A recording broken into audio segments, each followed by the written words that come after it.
El olor a tierra mojada y a café recién colado siempre me regresa a él, a mi abuelo Ramiro, sentado en su sillón de mimbre en el porche de la hacienda, con la mirada perdida en la línea donde la Sierra Madre Oriental se besaba con el cielo de Nuevo León.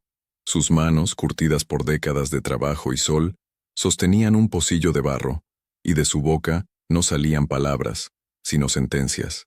Tenía 70 años cuando yo apenas cumplía los 15, pero sus ojos cargaban la sabiduría de siglos. Hay caminos que no se deben tomar, Elenita, me dijo una tarde sin mirarme como si le hablara al viento. La carretera que va pa' Monterrey, de noche, esa no es para nuestra sangre. Es un pacto viejo, mija.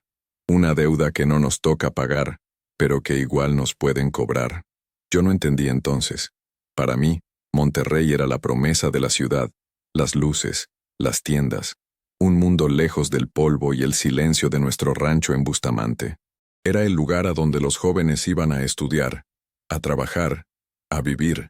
Prohibirme esa carretera era como prohibirme el futuro.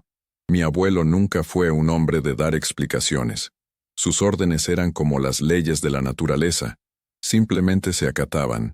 Creía en el poder de la palabra, en las energías que uno movía con cada decisión, y sobre todo, en las historias que se contaban en voz baja cuando el sol se metía. Historias de pactos, de familias rivales, de sombras que caminaban entre los huizaches y los mezquites. La familia Menchaca, por ejemplo, eran los dueños de las tierras colindantes, ricos a más no poder, con una arrogancia que se sentía a kilómetros. Mi abuelo decía que su fortuna no venía del trabajo, sino de un trato hecho por su bisabuelo con algo que no era de este mundo. Se reían de nosotros, de nuestras tradiciones, de la forma en que mi abuelo le pedía permiso a la tierra antes de sembrar. Ellos celebraban sus triunfos en una mansión con chef privado traído desde la Ciudad de México, mientras mi abuela cocinaba en una olla de barro el mejor asado de puerco que nadie probaría jamás. El dinero que fácil viene, fácil se va, y a veces cobra con sangre lo que no se pagó con sudor, sentenciaba don Ramiro, y en su voz había una certeza que me helaba los huesos. Me casé con Ricardo a los 20 años. Un hombre bueno, trabajador, que no creía en supersticiones. Se reía con cariño de mis miedos. Tu abuelo era un gran hombre, mi amor, pero el mundo ha cambiado. Ahora hay autopistas de cuota, luces, federales. No hay nada que temer. Y por casi 40 años le creí. Vivimos una vida tranquila, próspera. Levantamos nuestro propio negocio. Una empacadora de nuez que nos dio para mandar a nuestros hijos a las mejores universidades, y para darnos gustos que mis padres ni soñaron. Ricardo me regaló un collar de perlas de Chanel en nuestro aniversario de plata, y yo sentí que, finalmente, las sombras de las historias de mi abuelo se habían disipado. La carretera a Monterrey se convirtió en una ruta común para nosotros, pero siempre, por una extraña lealtad a la memoria de don Ramiro, yo me negaba a conducirla de noche. Si el viaje lo requería, Ricardo tomaba el volante. Era un acuerdo silencioso, una pequeña concesión a las viejas creencias que yo misma creía haber superado. Pero la vida tiene una forma cruel de recordarte que hay cosas que no cambian, que solo duermen. Una madrugada de octubre, hace apenas unos años, el teléfono sonó. Eran las 3 de la mañana, esa hora muerta en la que una llamada solo puede significar tragedia. Era mi hija, Sofía, llorando. Ricardo había ido a Monterrey a cerrar un trato importante. A la vuelta, un tráiler se había quedado sin frenos. El accidente fue brutal. Estaba en el hospital Muguerza. Grave, muy grave. Mamá, tienes que venir. El doctor dice que las próximas horas son críticas. El mundo se me vino encima. El aire se me escapó de los pulmones y un frío helado, el mismo que sentía cuando mi abuelo contaba sus historias, me recorrió la espalda. Sofía estaba allá, pero mi otro hijo, Mateo, estaba en un viaje de negocios en Houston. Estaba sola en el rancho. La única persona que podía ir era yo. Tenía que tomar la carretera a Monterrey. De madrugada, colgué el teléfono y me quedé inmóvil en la oscuridad de mi cuarto. La voz de mi abuelo resonó en mi cabeza, tan clara como si estuviera sentado en el sillón a mi lado. Esa no es para nuestra sangre, Elenita. Un temblor incontrolable se apoderó de mi cuerpo. ¿Qué hacía? ¿Esperar a que amaneciera? El doctor había dicho, horas críticas. Cada minuto contaba. El amor por mi esposo, el hombre con el que había construido una vida entera, luchaba contra un miedo atávico, una prohibición sembrada en mi alma desde la niñez. Me acerqué a la ventana y miré hacia la oscuridad. La luna era una astilla de plata pálida en el cielo. Los árboles del jardín parecían garras negras arañando la noche. ¿Qué era más fuerte? ¿El amor o el miedo? ¿La razón o la advertencia de un fantasma? En ese momento la respuesta fue clara. Ricardo me necesitaba. Ninguna historia, ninguna sombra, ningún pacto viejo iba a interponerse. Mi pacto era con él. Un pacto sellado ante un altar 40 años atrás. Tomé las llaves de la camioneta, una vieja Ford Lobo que Ricardo usaba para el campo, y sin pensar más, salí de la casa, cerrando la puerta a mis espaldas y a los susurros de mi abuelo. El motor rugió en el silencio de la madrugada, un desafío a la noche y a todo lo que ésta escondía. El camino me esperaba. El aire dentro de la cabina de la camioneta estaba helado, pero yo sudaba. Mis manos se aferraban al volante con una fuerza desmedida, los nudillos blancos como el mármol. La carretera se extendía frente a mí como una cinta negra e infinita, devorada por los faros del vehículo.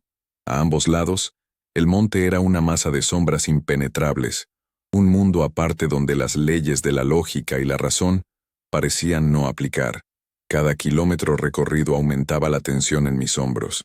La voz de Ricardo en mi mente, llamándome, era el único motor que me impulsaba a seguir, a pisar el acelerador un poco más. Pero con cada sombra que bailaba al borde del camino, la voz de mi abuelo se hacía más fuerte, un eco de advertencia que luchaba por apoderarse de mis pensamientos. Hay deudas que no nos toca pagar, pero que igual nos pueden cobrar. ¿Qué deuda era esa? Nunca lo supe. Él hablaba en acertijos, en metáforas que solo los de su generación parecían entender. Recordé una conversación que escuché a escondidas cuando era niña. Mi abuelo hablaba con un compadre suyo, don Eladio. Hablaban de los Menchaca. Decían que el viejo patriarca de esa familia, para salvarse de la ruina, había hecho un pacto con un nahual, una de esas criaturas que cambian de forma. Le ofreció la lealtad de su linaje a cambio de riqueza y poder, pero el precio era que la bestia pudiera reclamar un alma de su sangre cada 50 años, o en su defecto, la de un enemigo. Mi abuelo Ramiro, en su juventud, había tenido un altercado muy fuerte con el hijo del viejo Menchaca.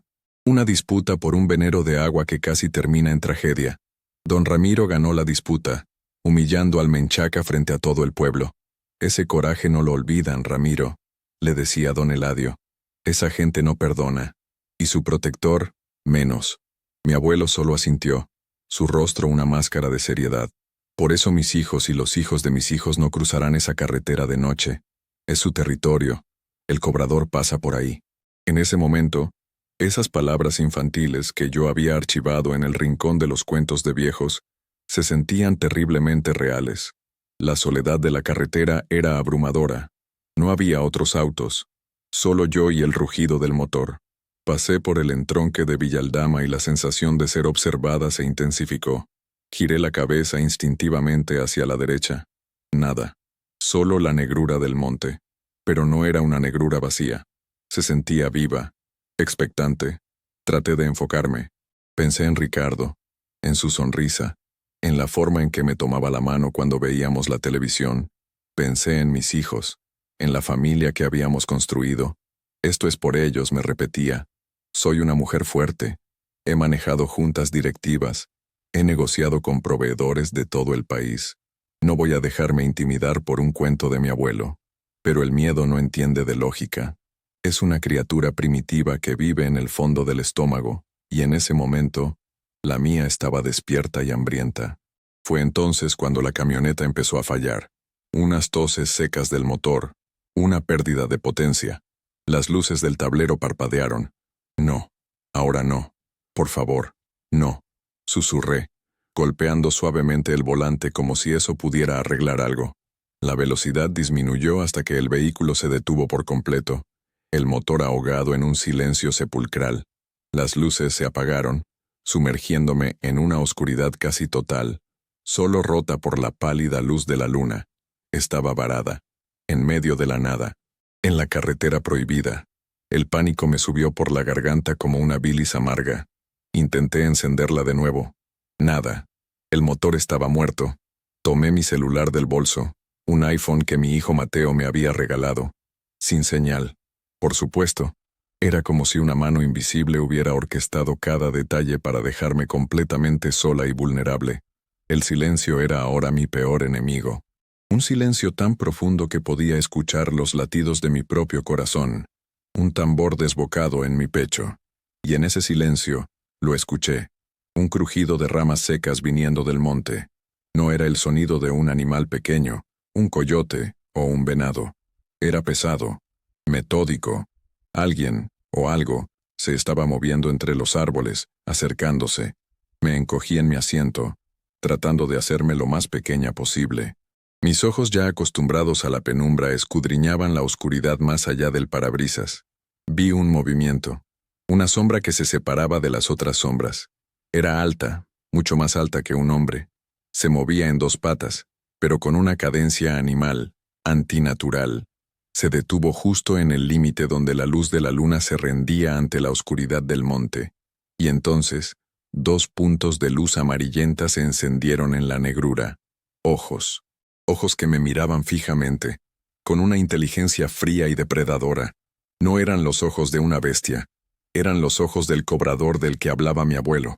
La figura dio un paso hacia la carretera, saliendo parcialmente a la luz, y mi alma se congeló. No era un hombre, no era un lobo, era una abominación, una mezcla de ambos. Su cuerpo era enorme, cubierto de un pelaje oscuro y hirsuto. Sus brazos, largos y musculosos, terminaban en garras que arañaban la tierra. Su cabeza era la de un lobo, pero sus ojos, esos ojos eran casi humanos, llenos de una malicia ancestral. El hocico se abrió ligeramente, revelando unos colmillos que brillaron con la luz de la luna. Un gruñido bajo y gutural emanó de su pecho, un sonido que vibró en el aire y en los cristales de la camioneta. Era él, el hombre lobo de las historias, el protector de los Menchaca, el cobrador de deudas, y había venido por mí, la deuda de sangre de mi abuelo, la afrenta que nunca fue perdonada. Me quedé paralizada, sin poder gritar, sin poder moverme. Solo podía mirar a la criatura que me observaba desde el borde del camino, sabiendo, con una certeza absoluta, que mi abuelo Ramiro, desde donde quiera que estuviera, me estaba diciendo: «Te lo advertí, Helenita, te lo advertí». El tiempo se detuvo. Cada segundo se estiraba en una eternidad de puro terror. La criatura seguía allí, inmóvil, estudiándome. Yo era un ratón atrapado en una caja, y él era el gato decidiendo cómo empezar a jugar. Mi mente, que había estado paralizada por el pánico, comenzó a funcionar de una manera extraña, casi febril. Acepté lo que estaba viendo. No era una alucinación, no era un sueño, era real. Y si era real, tenía que enfrentarlo. La resignación no era una opción. Ricardo me esperaba. Esa idea, ese ancla, fue lo que me impidió desmoronarme por completo. Recordé las enseñanzas de mi abuelo, no las advertencias, sino las lecciones de vida. El miedo es un animal, mija. Si te ve correr, te caza. Si te le quedas viendo a los ojos, a veces, solo a veces, se lo piensa dos veces. Era una filosofía simple, forjada en una vida de lidiar con las bestias del campo y las bestias que son los hombres. Mi mano temblorosa buscó la guantera. Sabía que Ricardo guardaba ahí una vieja linterna de mano, de esas de metal pesado que usan los veladores. Mis dedos tropezaron con el manual del auto, unos mapas viejos hasta que finalmente la tocaron. Era fría y sólida, un arma improvisada, ridícula contra semejante monstruo, pero era algo. La sujeté con fuerza. El plan, si se le podía llamar así, era simple. No mostrar miedo, no correr, no gritar. Si iba a morir, lo haría mirando a los ojos del demonio que me iba a llevar. La criatura dio otro paso, esta vez pisando el asfalto. El sonido de sus garras raspando la carretera fue como gis en un pizarrón, un sonido que me erizó la piel. Se movía con una lentitud deliberada, saboreando el momento, disfrutando de mi terror. Podía olerlo ahora, un olor almizclado, a pelo mojado, a sangre y a tierra. Recordé otra de las frases de mi abuelo, una que repetía mientras afilaba su machete en el porche.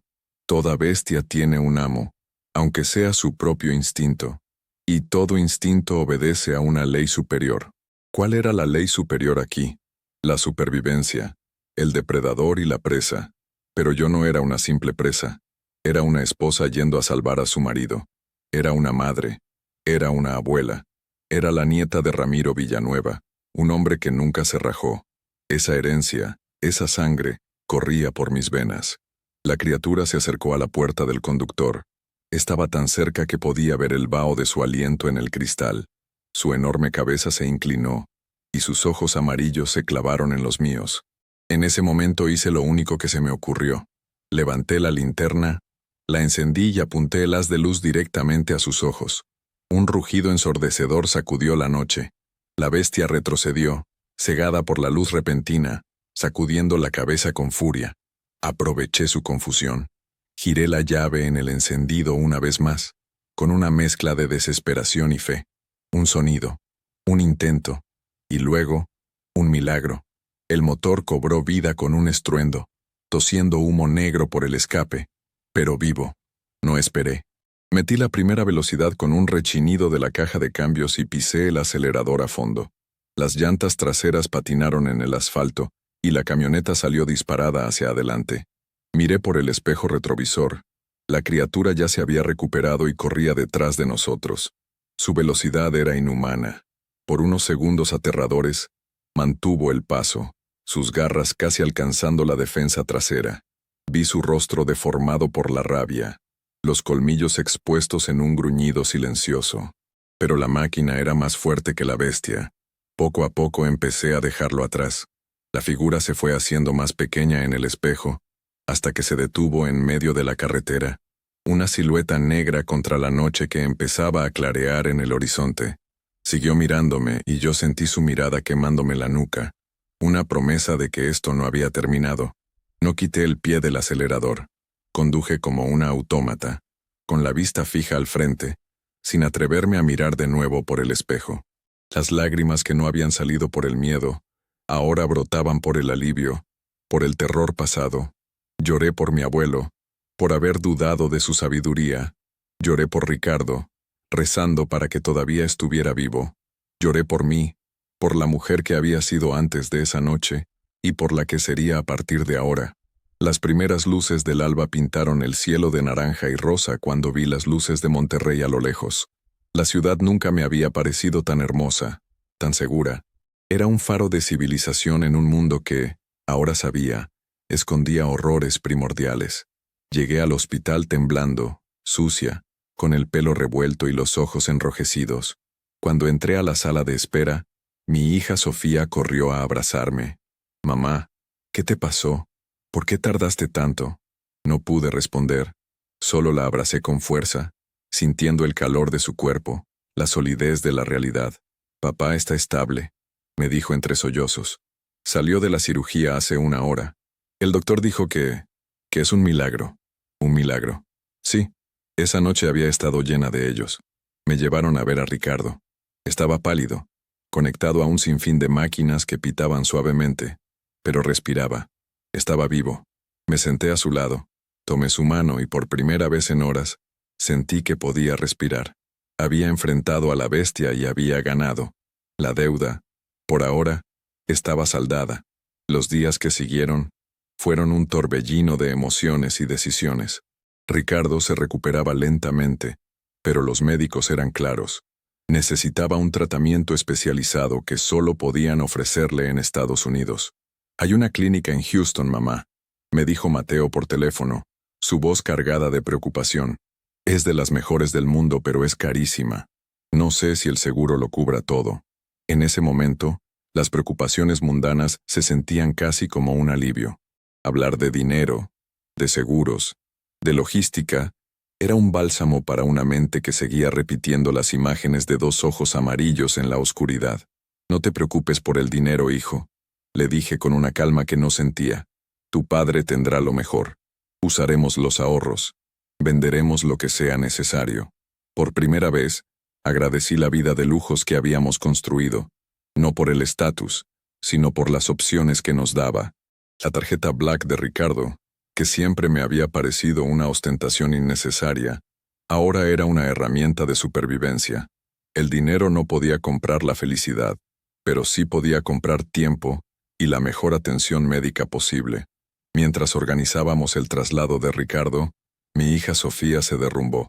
Su propio negocio, una boutique de ropa de diseñador, estaba pasando por una mala racha. Mamá, me bloquearon la cuenta bancaria del negocio por un problema con los impuestos. Estoy a punto de perderlo todo. La vi allí, tan frágil, con su bolso de marca, un Louis Vuitton que le habíamos regalado en su cumpleaños, ahora símbolo de una prosperidad que se desvanecía. En otros tiempos, me habría desesperado junto a ella, pero algo en mí había cambiado en esa carretera. La perspectiva se había alterado.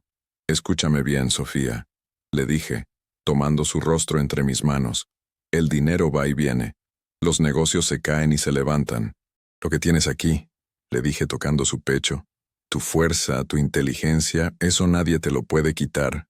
Un problema de impuestos no es un monstruo en la carretera, mija. Es solo un papel, y los papeles se arreglan. Vamos a hacer un plan, juntas. En mis palabras escuché el eco de mi abuelo, su pragmatismo, su enfoque en la raíz del problema, no en el miedo que lo rodeaba. Me di cuenta de que su legado no era solo una advertencia sobre una carretera maldita, era un manual de vida, una filosofía de resistencia. Él me había prohibido tomar ese camino no solo para protegerme de la bestia, sino porque sabía que yo no estaba lista para entender la lección. A veces, las prohibiciones más severas no son para limitarnos, sino para darnos tiempo de forjar las armas que necesitaremos para enfrentar nuestros propios demonios. Esa noche, mi arma no fue la linterna, ni el motor de la camioneta. Fue el amor por mi esposo y la herencia de fortaleza que don Ramiro me había dejado. Unas semanas después, mientras Ricardo ya se rehabilitaba en Houston, regresé sola al rancho. Necesitaba cerrar ese capítulo. Una tarde, me senté en el mismo sillón de mimbre en el que se sentaba mi abuelo. Miré la misma sierra, el mismo cielo, y por primera vez, entendí su silencio. No era distancia, era observación, era una comunión con el mundo, con sus luces y sus sombras. Entendí que él no vivía con miedo sino con respeto. Respeto por el poder de la naturaleza, por las viejas historias, por las fuerzas que no podemos ver pero que, sin duda, existen. No volví a tomar esa carretera de noche, no por miedo, sino por ese mismo respeto. Hay puertas que es mejor no abrir, no porque seamos cobardes, sino porque somos sabios. Años después, con Ricardo ya completamente recuperado, a veces me siento en ese mismo porche con mis nietos. Me preguntan historias del rancho, de sus bisabuelos. Les hablo de la fortaleza de don Ramiro, de su sabiduría. Aún no les he contado la historia del hombre lobo. No es el momento. Primero, necesitan aprender las lecciones más simples, a no tenerle miedo a la oscuridad, sino a entenderla, a saber que la valentía no es la ausencia de miedo, sino actuar a pesar de él, y que el amor por la familia es la luz más potente que existe, una luz capaz de cegar a cualquier monstruo. Esa noche en la carretera de Monterrey no vi solo una bestia, me vi a mí misma, vi la herencia de mi sangre, y entendí que la prohibición de mi abuelo no era un final, sino el principio de mi verdadero camino. Gracias por llegar hasta el final de esta reflexión. Si estás leyendo esto, quiero que sepas que no estás solo. Ahora, te invito a un momento de calma. Te pido que comentes aquí abajo, que me cuentes tu propia historia de superación, que me digas qué asuntos te gustaría que tratáramos en este espacio. Dime de dónde eres, de qué ciudad, de qué país. Me encanta leerlos y sentir que somos una gran familia conectada por estas historias. Como una forma de agradecerte y de ayudar a este canal a seguir creciendo, he dejado unas recetas de tés relajantes y de postres sin azúcar en el primer comentario. Son pequeñas ayudas para el cuerpo y el alma.